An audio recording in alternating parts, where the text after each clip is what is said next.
आदाब। Income, savings, investment और digital economy पर बेस्ड हमारा खास प्रोग्राम लेकर हाजिर हूं मैं स्मृति रस्तोगी। आज हम अपने इस खास प्रोग्राम में बात करेंगे प्रॉपर्टी में इन्वेस्टमेंट की।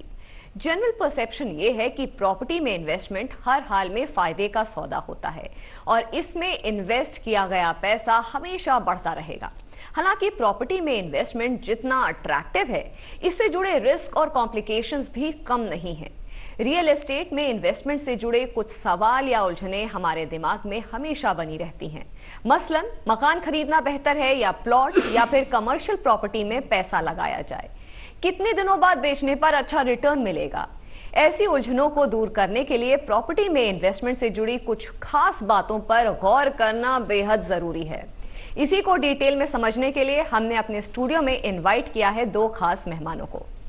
हमारे साथ स्टूडियो में है जाने माने investment expert doctor Sharad Kohli और प्रॉपर्टी में strategic business planner Amit Saurabh. हम आप दोनों का स्टूडियो में वेलकम करते हैं। अमित जी, आपसे ये सवाल मेरा रहेगा कि अक्सर प्रॉपर्टी सिलेक्शन को लेकर के लोग कंफ्यूज हो जाते हैं या दिमाग मन नहीं बना पाते हैं, कमर्शियल, नॉन कमर्शियल, रेजिडेंशियल। तो इसमें कितना जरूरी है क्लैरिटी लेकर के आना कि कहाँ पे इन्वेस्टमेंट करना ज्यादा मददगार या इफेक्टिव साबित होगा? बहुत ही अच्छा सवाल किया स्मृति आपने, क्योंकि ये बहुत एक अहम सवाल होता है जब आदमी अपना इन्वेस्ट करना चाहता है कि किस तरह की प्रॉपर्टी में मैं निवेश करूं। अब इसमें ऑप्शंस बहुत ज़्यादा हैं आज के डेट में। पहला तो है ये कमर्शियल है, दूसरा रेसिडेंशियल है। कमर्शियल में भी मॉल्स है या फिर हाई स्ट्रीट है या फिर स्टैंड अलोन बिल्डिंग है या उसमें कोई एक शॉप है। अगर मैं रेसिडेंशियल की बात करूं तो रेसिडेंशियल में भी काफ़ी ऑप्शंस हैं। अपार्टमेंट्स हैं, लैंड्स हैं, इंडिविजुअल यूनिट्स हैं, विलाज हैं। तो बहुत तरह की चीज़ें आपको दिखेंगी जब आप एक प्रॉपर्टी में इन्वेस्ट करने के लिए जाओगे। तो इसके लिए सबसे पहले तो ये है कि आपको अपना एक एजेंडा सेट करना है कि मैं क्या चाहता हूं, इस प्रॉपर्टी में इन्वेस्टमेंट मेरा कितने समय का है, उसका एंड यूज क्या है, मैं इस प्रॉपर्टी में इन्वेस्ट कितना पैसा लगा रहा हूं, मेरा क्या कैपिटल एप्रिसिएशन केवल एक एजेंडा है या फिर मैं रेगुलर रिटर्न भी चाह रहा हूं। अगर मैं रेगुलर रिटर्न चाह रहा हूं तो उसके लिए कमर्शियल प्रॉपर्टी ज़्यादा अच्छा ऑप्शन है। अगर आपका ये मानना है कि हो सकता है 5 साल, 6 साल, 4 साल के बाद मैं खुद भी इसको एज अ कमर्शियल यूज़ करना चाहूं, तो उसके हिसाब से आप अपने डिसीजन को देखें। ऐसा नहीं है कि किसी के कहने पर कि आप इसमें इतना इन्वेस्ट कर दो, इतना रिटर्न मिल जाएगा, आज ये प्रॉपर्टी है, यहाँ पे ऐसा हो रहा है और उसके हिसाब से आप एक इन्वेस्ट कर दो। नहीं, आप इस पे एक प्रोफेशनल की मदद ले सकते हो। आप ये सारी चीज़ें देख सकते हो कि जो पैसा मैं लगाऊंगा और उसमें अपना पैसा मैं कितना लगा रहा हूं, लोन कितना लेना है, ये सारी चीज़ें होती हैं। अब अगर आपने एक लैंड ले लिया, लैंड में रेसिडेंशियल प्रॉपर्टी है तो उसमें रेगुलर रिटर्न के चांसेस बहुत कम है। वो अगर कमर्शियल लैंड है तो शायद वहां पे एक कोई आप गोडाउन वगैरह के लिए कोई आप रेंट पे दे सकते हैं, लेकिन अगर वो रेसिडेंशियल है तो उस पर रेगुलर इनकम वहां से आप नहीं ले सकते हैं।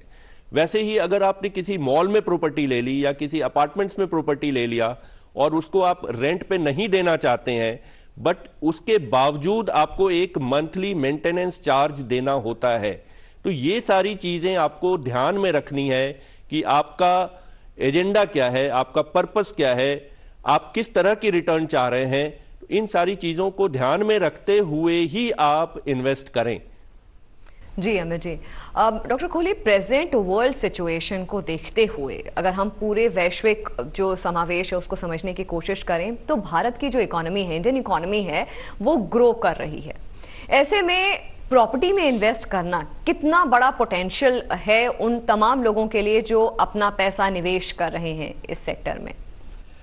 देखिए स्मृति, जैसा मैंने शुरू में जिक्र किया था कि पिछले कई सालों से प्रॉपर्टी मार्केट प्रेशर में रही और कोविड के बाद से बड़ी हैरानगी की बात थी कि कोविड के बाद जब लोग उम्मीद उल्टा कर रहे थे तो प्रॉपर्टी मार्केट में एकदम तेजी आ गई और इसने रफ्तार पकड़ी और जो अच्छी पॉकेट्स हैं, मतलब जो अच्छे लोकेशंस हैं, वहां पर प्रॉपर्टी मार्केट इस समय भी, आज जब हम बात कर रहे हैं, तो प्रॉपर्टी मार्केट ऊपर को जा रही है। जो अच्छी प्रॉपर्टीज हैं उसमें अच्छा ट्रेंड दिख रहा है। तो वैश्विक परिस्थिति, भले ही दुनिया भर में हम रिसेशन की बात कर रहे हैं, ग्लोबल लेवल पर IMF ने बोला कि दुनिया के 1/3 हिस्से में इस समय रिसेशन आ रहा है, पर भारत की सिचुएशन, इंडिया की सिचुएशन उनसे बहुत बेहतर है और भारत को तो एक चमकता सितारा, ब्राइट स्पॉट बोला जा रहा है।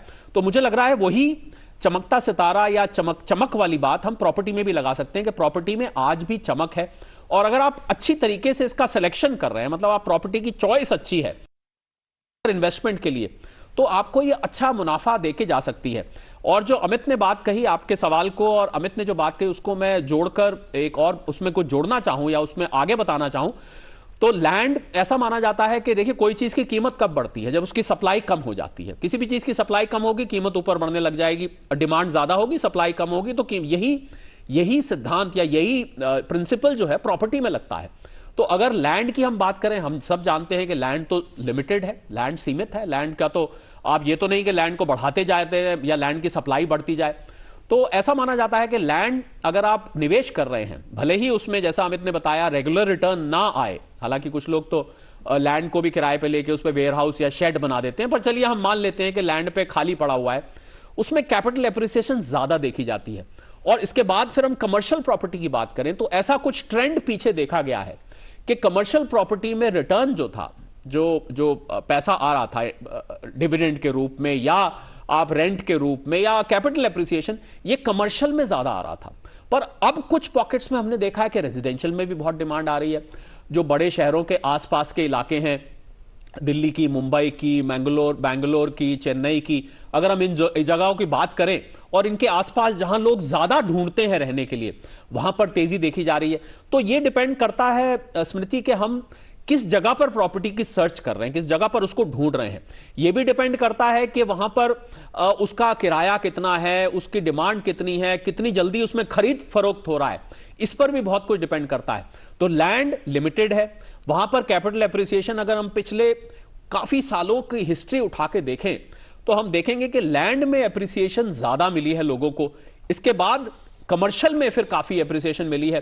रेजिडेंशियल में रिलेटिवली स्पीकिंग, मतलब हम सिर्फ कंपेयर करके देखें, थोड़ा सा कम एप्रिसिएशन हुआ है ओवरऑल बात करें। हालांकि कुछ जगह रेजिडेंशियल भी बहुत ज्यादा ग्रो किया है, पर अगर हम ओवरऑल बात करें तो रेजिडेंशियल में कम हुआ है, क्योंकि वो लोग जनरली इस्तेमाल करने के लिए लेते हैं, लोग वहां पर रहते हैं, उसमें खरीद फरोख्त कमर्शियल और लैंड के मुकाबले कम होती है। बहुत सारे लोग घरों में इन्वेस्ट करते हैं, खरीद फरोख्त करते हैं, खरीदते हैं, बेचते हैं, पर रिलेटिवली स्पीकिंग मतलब लैंड और कमर्शियल के मुकाबले रेजिडेंशियल में खरीद फरोख्त कम होने की वजह से, यानी कि वो हाथ जल्दी नहीं बदला जाता, तो इस वजह से वहां एप्रिसिएशन कम देखा जाता है।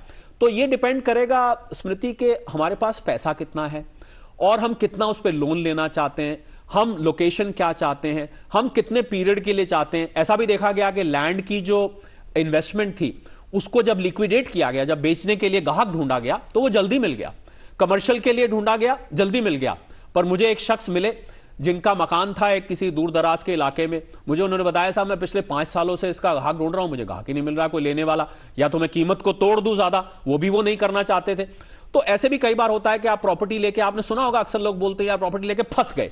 तो फंस गए का मतलब यह होता है कि आपको उसका ग्राहक नहीं मिल पा रहा है, आपको कोई खरीदने वाला नहीं मिल पा रहा है। यही लैंड और कमर्शियल में थोड़ा सा जल्दी मिलता है अगर वो अच्छी लोकेशन पर है और अच्छी पोजीशनिंग पर है। तो ये सब चीजें हैं। बाकी प्रॉपर्टी मार्केट में जैसा कि मैंने शुरू में बताया था स्मृति, मैं उसको दोहराना चाहूंगा, आज जब हम बात कर रहे हैं तो प्रॉपर्टी मार्केट में तेजी है और प्रॉपर्टी मार्केट में लोग पैसा लगा रहे हैं। और जो मैंने REIT और इनविट की बात करी थी, उनके जरिए लोग छोटा पैसा भी लगा रहे हैं, जिसकी वजह से प्रॉपर्टी में बहुत पैसा आ रहा है। मैं आपको अगर कुछ नंबर्स बताना चाहूं तो आज इंडिया की जो रियल एस्टेट मार्केट है वो करीब $200 बिलियन की है, और मैं अगर उसको रुपयों में कन्वर्ट करूं तो करीब 16-17 लाख करोड़ रुपए की ये मार्केट हो चुकी है। और आपको हैरानी होगी सुन के कि 7 करोड़ लोग आज उन रियल एस्टेट कंपनीज में या रियल एस्टेट सेक्टर से जुड़े हुए यानी कि वहां नौकरी करते हैं। और 2 किस्म की है ये रियल एस्टेट इंडस्ट्री, ये भी लोगों को जानना जरूरी है, क्योंकि जब आप इन्वेस्ट करेंगे, एक तो ऑर्गेनाइज्ड है, ऑर्गेनाइज से मतलब होता है जहां बड़ी बड़ी कंपनीज हैं, उनकी शेयर मार्केट में उनकी कंपनी लिस्टेड भी है और उनके बड़े बड़े प्रोजेक्ट्स होते हैं, बड़े ऑर्गेनाइज तरीके से वो टाइम पे डिलीवर करते हैं, जो टाइम बताते हैं उसी के आसपास वो डिलीवर करते हैं। और एक है अनऑर्गेनाइज मार्केट। अनऑर्गेनाइज मार्केट के मतलब छोटे मोटे बिल्डर्स हैं, किसी के पास 4 पैसा हुआ, उसने उठा के 3-4 मंजिल का मकान बना दिया, उसको बेच दिया, फिर पैसा आया, फिर कहीं एक प्लॉट खरीदा और फिर बना के बेच दिया। इसको हम अनऑर्गेनाइज मार्केट बोलते हैं, यानी कि कोई ब्रांड नेम में काम नहीं करते हैं पर छोटे मोटे मकान बेच के करते हैं। और जो लोग प्रॉपर्टी मार्केट में आना चाहते हैं उनको एक जानकारी स्मृति आपकी इजाजत से मैं देना चाहूंगा, वो ये कि वो मैं 4 लेटर्स बोलने वाला हूं जिसको वो मंत्र की तरह याद कर ले। उसको हम बोलते हैं RERA, real estate regulatory authority. ये एक ऐसी अथॉरिटी है जो कि पूरी की पूरी प्रॉपर्टी मार्केट को हाल में बनाई गई थी और उसको रेगुलेट करती है। आपको कोई शिकायत है, कोई दिक्कत आ रही है, मान लीजिए आप फंस गए हैं लेके, या कोई आपके साथ फ्रॉड हो गया है, आपके साथ किसी ने पैसा लेके और गड़बड़ करी है, तो आप रेरा में कर सकते हो। जब भी प्रॉपर्टी लें, जो आपने मेरे से 5 चीजें स्मृति पूछी थी कि कौन सी चीजों में ध्यान रखना चाहिए, उसमें मैं ये अब अलग से जोड़ना चाहता था, मैं सबके साथ मिलाना नहीं चाहता था क्योंकि इतनी अहम है ये कि आप देखें कि जो भी प्रोजेक्ट में आप इन्वेस्ट करने जा रहे हैं वो रेरा से उसको रिकग्निशन है कि नहीं है, उसके पास रेरा का सर्टिफिकेट है कि नहीं है, क्योंकि रेरा सरकार की एक ऐसी अथॉरिटी है और हर स्टेट का अलग रेरा है। वो एक ऐसी अथॉरिटी है जो आपके प्रॉपर्टी लेने से पहले उस प्रोजेक्ट के बारे में पूरी तहकीकात करती है, बिल्डर्स के बारे में, प्रोमोटर्स के बारे में, सब चीज देखती है कि इसके पास बिल्डिंग प्लान्स हैं कि नहीं, वगैरह वगैरह। तो रेरा एक ऐसी अथॉरिटी है, आप सर्टिफिकेट भी देखें, आपको दिक्कत हो तो आप उसके पास जाके शिकायत भी कर सकते हैं। कुल मिला के प्रॉपर्टी हाल में एक अच्छा निवेश का ऑप्शन स्मृति निकल के आया है। बिल्कुल डॉक्टर कोहली, बहुत अच्छी बात आपने बताया। अमित जी, आपसे भी मैं इस पर रिएक्शन लूंगी कि कुछ साल पहले तक जब लोगों को मालूम नहीं था तो वो यूं ही जाकर के इन्वेस्टमेंट कर देते थे प्रॉपर्टी में, लेकिन जब से रेरा का जो ये आया है कि उसमें रिकग्नाइज्ड होना चाहिए, लोगों को पता चला है, काफ़ी जानकारी भी लोगों में फैलाने की कोशिश की गई है इसके ज़रिए, क्या कहेंगे कि कितना अहम जो रोल होता है एक पर्सन जो इन्वेस्टमेंट करने जा रहा है प्रॉपर्टी में, रेरा को कितना बड़ा आप एक प्लेटफॉर्म मानते हैं उस एस्पेक्ट में?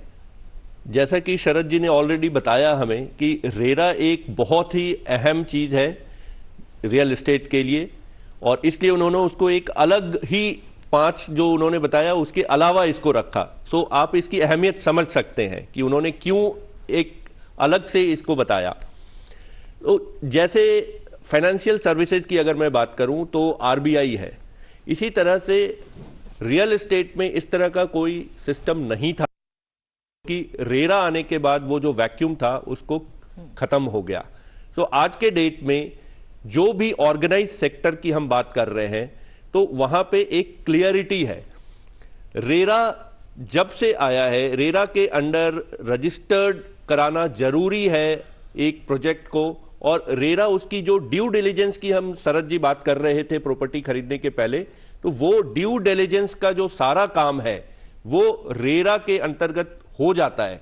तो आप जब प्रॉपर्टी खरीद रहे हैं, स्पेशली अंडर कंस्ट्रक्शन प्रॉपर्टी जब आप खरीद रहे हैं, वहां पे आपको क्लियरिटी नहीं होती है कि ये घर बना है, बनेगा, कितना समय लगेगा, मैं जो पैसा लगा रहा हूं क्या उसको सही तरीके से यूटिलाइज होगा या नहीं होगा, वो जिस चीज के लिए मैंने पैसा लगाया है, जिस प्रॉपर्टी के लिए लगाया है, क्या वहीं पे ये खर्च होगा या कहीं और चला जाएगा। तो रेरा में ये सारी चीजें देखी जाती हैं। तो ड्यू डिलिजेंस तो होता ही है, प्लस जो डेवलपमेंट है प्रोजेक्ट का वो भी मॉनिटर्ड होती है। और अगर किसी को कोई प्रॉब्लम है, अगर किसी को कोई दिक्कतें आ रही है, तो वो भी आप रेरा के पास जाके कंप्लेन कर सकते हैं उस डेवलपर के अगेंस्ट जहां पे कि आपने इन्वेस्ट किया है। तो ये सारी चीजें आपको बहुत ही क्रिस्टल क्लियर चीजें मिलती हैं जो कि पहले इतनी क्रिस्टल क्लियर नहीं होती थी। तो रेरा के आने से ये एक सुविधा हो गई है लोगों को। बिल्कुल अमित जी, और एक और चीज़ आपसे मेरा सवाल रहेगा कि डॉक्टर कोहली ने जो REIT के बारे में बताया था, गवर्नमेंट की स्कीम के बारे में, उसको लेकर के, क्योंकि आप मार्केट को बेहतर समझते हैं, आप स्ट्रेटेजिकली मार्केट को प्लान करते हैं, प्रॉपर्टी को प्लान करते हैं, तो मुझे लगता है कि आप बेहतर इसका जवाब आप भी दे पाएंगे। बिल्कुल स्मृति, वो जो उन्होंने बताया वहां पे क्या है कि एक छोटा सा इन्वेस्टर लाइक 10,000 20,000, वो इस अमाउंट से मैं किसी एक प्रॉपर्टी में इन्वेस्ट नहीं कर सकता हूं डायरेक्ट। सो ये एक इनडायरेक्ट वे है to invest into real estate, और इसके लिए एक प्रोफेशनली मैनेज चीज है। तो मुझे पता है कि मेरा जो पैसा, छोटा सा पैसा लगा हुआ है, वो भी रियल एस्टेट में इन्वेस्ट हो रहा है और वहां से मुझे रिटर्न मिल रही है, और वो एक मैनेज्ड है बहुत अच्छी तरह से, जो कि नॉर्मल सिनेरियो में वो पॉसिबल नहीं है कि मैं एक छोटे से पैसे से एक प्रॉपर्टी खरीद लूं। बट यहां पे उसका एक सर्टेन हिस्सेदारी मुझे मिल जाती है और उस पे ओवरऑल रिटर्न्स का जो मजा है वो मैं ले सकता हूं। जी डॉक्टर कोहली, आपसे सवाल करना चाहूंगी कि ये कैसे इंश्योर करें कि जो रियल एस्टेट में हम पैसा लगा रहे हैं उसमें मैक्सिमम जो रिजल्ट्स हैं या मैक्सिमम बेनिफिट हम रीप कर पाएं। देखिए स्मृति, अगर आप ज्यादा से ज्यादा उसमें से रिटर्न लेना चाहते हैं तो फिर तो आपकी जो प्रॉपर्टी का सिलेक्शन का प्रोसेस है, मतलब आपने जो प्रॉपर्टी का सिलेक्शन किया है वो बहुत ही सिस्टमैटिक होना चाहिए और बहुत अच्छे तरीके से सोच समझ के होना चाहिए। आखिर बड़े पैसे का सवाल है और बहुत लंबे वक्त का सवाल है, तो मुझे लगता है जब बड़ा पैसा हो, वक्त लंबा हो, तो उसके लिए कुछ वक्त लगाना चाहिए, अपनी तरफ से उस पर मेहनत करनी चाहिए, देखने के लिए कि कहाँ अच्छी लोकेशन है, कहां पर ज्यादा आबादी आ रही है। अगर दुकान ले रहे हैं तो क्या वहां पर ग्राहक आएंगे कि नहीं, अगर मॉल ले रहे हैं तो क्या उस मॉल के आसपास जो जिसको हम कस्टमर ट्रैप कहते हैं वो आसपास कितना फुटफॉल होने वाला है। अगर आप मान लीजिए कहीं घर में निवेश कर रहे हैं तो ऐसा नहीं तो घर की कनेक्टिविटी ना हो, पता लगे वहां कोई ट्रांसपोर्ट नहीं आती है तो लाजमी बात है वहां पर कोई रहने नहीं आएगा। दूसरा मैंने देखा है स्मृति, होता क्या है कि लोग प्रॉपर्टी ले लेते हैं और निवेश के लिए, और वो एक तो वो खुद रहते हैं जहां पर वहां रहते हैं। देखिए हम इन्वेस्टमेंट की बात कर रहे हैं तो मैं मान के चल रहा हूं कि दर्शक एक तो अपने लिए प्रॉपर्टी लेते हैं खुद के रहने के लिए, जो आप पैसा लगाना चाहते हैं उसको हम इन्वेस्टमेंट कहते हैं। जहां आप खुद रह रहे हैं वो तो इन्वेस्टमेंट है ही, पर वहां तो आपको एक नोशनल रिटर्न है क्योंकि वो उसमें तो आप रहते ही रहेंगे। तो मैंने अगर 20 लाख की ली और वो 1 करोड़ की हो भी गई तो मैं तो वहां से कहीं छोड़ के नहीं जा रहा, तो उसको हम नोशनल प्रॉफिट कहते हैं। वो प्रॉफिट मेरी जेब में नहीं आने वाला है जब तक मैं वहां से छोड़ के बेच के नहीं जाऊंगा। तो मैं इन्वेस्टमेंट मान रहा हूं उसको फिलहाल, जहां आप उसके अलावा कहीं करें। लोग गलती क्या करते हैं कि प्रॉपर्टी ले लेते हैं और उसके बाद उसको विजिट ही नहीं करते, वहां मतलब दूर दराज के इलाके में ले लेते। तो पहली बात तो आपको जहां लें आप प्रॉपर्टी ऐसी जगह लें जहां पर आप उसको विजिट करके देख सकें, आप जा सकें। ऐसा ना हो कि एक शहर में ली, आप मान लीजिए आप दिल्ली में रहते हैं, प्रॉपर्टी आपने निवेश कर दिया चेन्नई में जाके, ये मैं सलाह नहीं दूंगा क्योंकि आपके लिए चेन्नई आना जाना, आप ट्रेन से या प्लेन से जाएंगे, आने जाने में खर्च होगा, इतनी जल्दी जल्दी जा भी नहीं पाएंगे, और कुछ पता नहीं पीछे से प्रॉपर्टी का क्या हाल हो, उसको कोई कब्जा करके बैठ जाए, उस पर कोई तोड़ फोड़ हो जाए, कुछ भी हो सकता है और आपको मालूम भी नहीं पड़ेगा। तो हमेशा निवेश ऐसी जगह करें जो आपकी पहुंच में हो, पहली बहुत जरूरी बात है ये, तब आप उसका पूरा का पूरा फायदा उठा पाएंगे। और हालांकि आपने मेरे से स्मृति पूछा है कि रिटर्न को मैक्सिमाइज करने के लिए, पर ये क्योंकि उससे जुड़ी हुई बात है तो मैं भूल ना जाऊं इसलिए मैं बताना चाह रहा हूं। एक मुझे कोई शख्स मिले दिल्ली के पास, मुंबई में थे बल्कि, उन्होंने मुझे बताया साहब मैंने ना एक प्लॉट बुक कराया है चांद पर। अब एक कंपनी थी अमेरिका में, वो चांद पे प्लॉट्स बेच रही थी। उसने कहा साहब मैंने कहा आपने चांद पे प्लॉट लिया, पहले ये बताइए चांद है किसका? उसने कहा साहब अमेरिका। मैंने कहा किसने कहा कि अमेरिका की उस कंपनी का चांद है? कहने का मैं ये इसलिए आपको ये बता रहा हूं कि जब भी आप किसी के कहे से आप निवेश नहीं करें। अब क्या आप चांद पे जा पाएंगे उस प्लॉट पे? क्या आप वहां रह पाएंगे? क्या आप उसकी खरीद फरोख्त कर पाएंगे? जवाब है कि ना। तो आप जब भी कहीं करें तो जैसा कि अमित ने शुरू में बताया था कि कहीं सुने में आके मत करिए। ऐसी जगह हो जहां आप जाके देख सकें, उसको महसूस कर सकें, उसका एहसास कर सकें, उसके कागजात की आप मालूमात कर सकें, ऐसी जगह जाके आपको प्रॉपर्टी में निवेश करना चाहिए। बहुत दूर दराज के इलाके में या जिस प्रॉपर्टी से आपका कोई लेना देना ही नहीं है, आपको उसके बारे में कुछ जानकारी नहीं है, वहां पर आपको नहीं करना चाहिए। तो आप अगर इसको अपनी पहुंच में करेंगे तो आप ज्यादा मालूमात उसके करेंगे, आपके उसके बारे में ज्यादा पता होगा, आपको पता होगा वहां कितने लोग आते हैं, तो आप उसमें से रिटर्न को मैक्सिमाइज कर पाएंगे।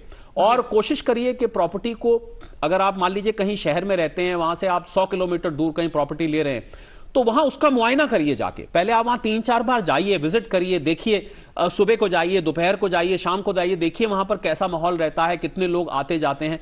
मुझे लग रहा है ये सब आप पूरी मेहनत करके लेंगे। एक इन्वेस्टमेंट में ना स्मृति नियम होता है कि अगर आप चाहते हैं कि आपका पैसा आपके लिए काम करे, जब आप चैन से सो रहे हो तो पैसा आपको रिटर्न जनरेट कर रहा है, उससे पहले पैसा लगाने के लिए मेहनत करनी चाहिए।